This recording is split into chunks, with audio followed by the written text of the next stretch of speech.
Do you know many people are having trouble with their Miele vacuum suction? Don't worry. In this video, we'll show you how you do this. Let's start. Step 1. Clean filters. First, check all filters for cleanliness.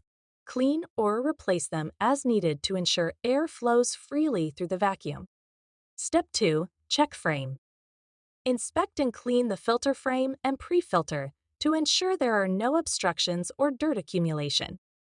Step 3. Secure assembly. Verify the vacuum's assembly. Ensure everything is securely in place and properly aligned to prevent air leaks. Step 4. Clear pathways.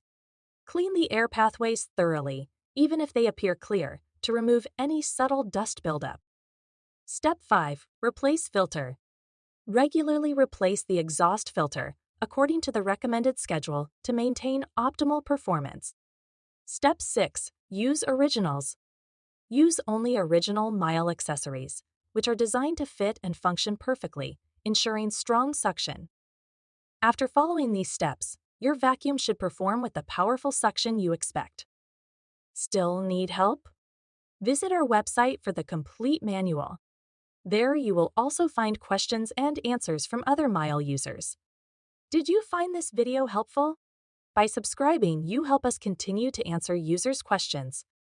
So, subscribe to our channel. Thanks for watching, and see you in the next video.